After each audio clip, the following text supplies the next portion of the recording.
What's up everyone, happy new year. I was hoping to get this video out a bit earlier, however I was really busy. So before I actually get into my top 5 list, I'd just like to mention two honourable mentions that I thought were solid games, but I didn't think personally that they were my games of the year. So the first game was a game that I was anticipating for quite a while, and it is this. So it's Quantum Break. This game, it was interesting. I wouldn't say it was a really good game.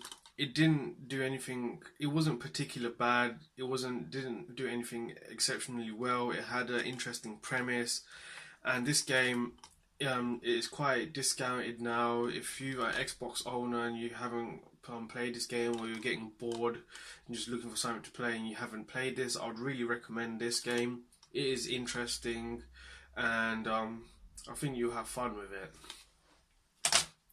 My second honourable mention, I don't have as I bought it digitally, but it is the Ratchet and Clank game on PS4, and it was a solid game, and I did have fun with it. However, I don't think that it was one of my top 5 games.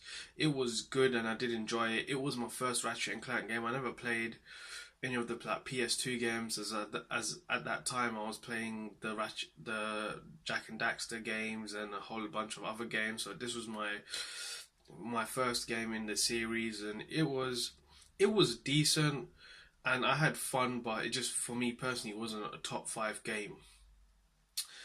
So yeah, starting at number 5 is this game.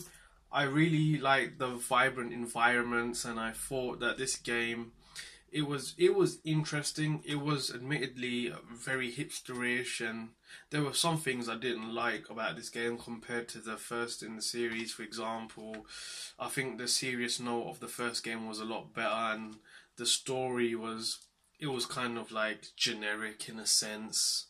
I just felt like the first game had like a lot more purpose. Like Aiden had his back up against the wall. This game was just like, oh look, we're hipsters, we're hackers. Look at what we can do and stuff. It was kind of cliche-ish. But saying that, I did have fun with this game, and I don't. Even though this game it was not perfect by any means. I don't think it was exceptionally bad. I think it was really fun to play, to be honest with you. So yeah, Watch Dogs 2 at number 5.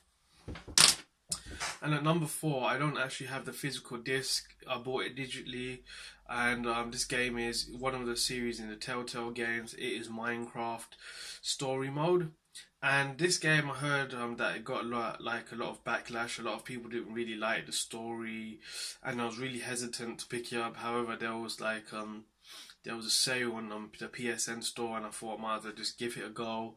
I really enjoyed the game. It had 8 episodes. For the first 5 were in the season pass, and you could get the additional 3 from the adventure pass.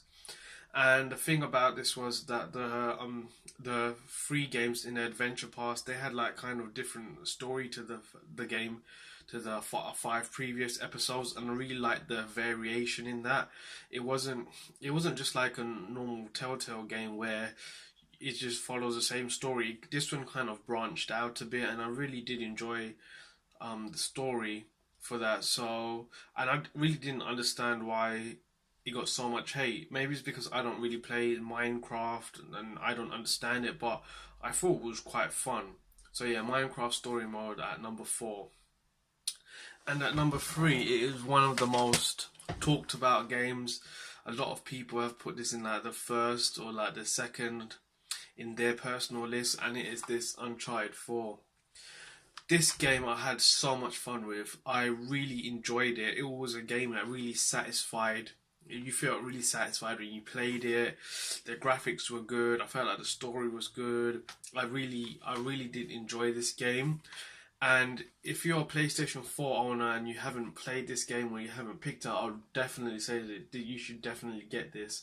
This game is reduced. Now you can pick it up for fairly cheap, and it is a good time. Like, I had so much fun playing this, and the set pieces in this game were just really good.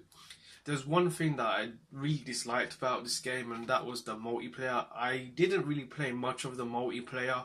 I played a little bit of it, but it wasn't really a compelling multiplayer experience. It seemed very casual, and it personally wasn't for me, and that's why I've put it at my third spot. So yeah, Uncharted 4.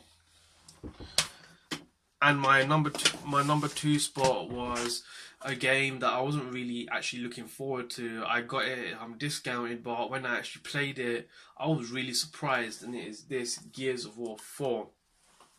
I played this co-op with one of my friends, and I was really surprised by the campaign.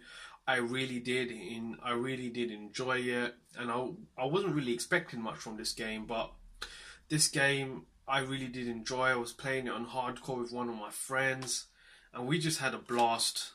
It was just really fun for me. And I've never really been a big Gears fan, and especially Judgment. I think that really put me off. But this game, it got me interested in the series, and it makes me want to play the multiplayer more, makes me want to get good at it. I haven't had a chance to play this multiplayer that much, but this is a game that I really, really like, and I would recommend it to anybody that's got an Xbox that hasn't picked this game up or is looking for like a good game to play. This game is discounted now, so you can pick it up for fairly cheap as well. So my number one game. Just before I reveal what's number one for my game of the year in 2016, I just want to say I think like this game, it didn't really get a lot of attention. It was like a remastered Vita game.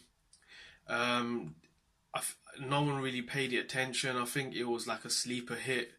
When I played this, I was really surprised. I was skeptical before I got it. I got it on a sale on the PSN store. When I played it, I was really surprised.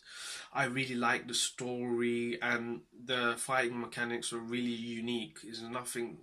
I haven't played a game that has fighting mechanics like that personally. I don't have the physical disc as I bought it digitally, and my game of the year is Gravity Rush. Before I actually got this game, I was a bit skeptical. I saw some gameplay, but I didn't really think it would be a game of the year contender, to be honest with you. But when I got it, I was just really surprised. I liked the variation in the game. It was just really different. And I had so much fun with the combat and the story. And it's not just like a normal story. It has kind of like arcs, so like you feel when I started the story, I thought it was going to be kind of linear in a sense, and as you progress, you kind of learn more, and it really does. I like the story. I felt like the story had real depth to it, and the game was good. It wasn't like it was really short or anything like that. It was a decent length, and Gravity Rush 2 is just like literally around the corner, coming out this month. So it's really got me hyped for that game. So yeah, I feel like Gravity Rush, if you haven't played it, or you're skeptical, or you're just bored, and you should really give this a go. You can get it for discounting prices, and I think it's actually on sale now on PSN store. So yeah, that's my game of the year. I hope you've enjoyed, and I know a lot of you probably won't agree with my list, but this is just my personal list. So yeah, why don't you guys just share what you think is, or what your personal game of the year is down below. Thanks for watching, and see you soon. Take care, guys.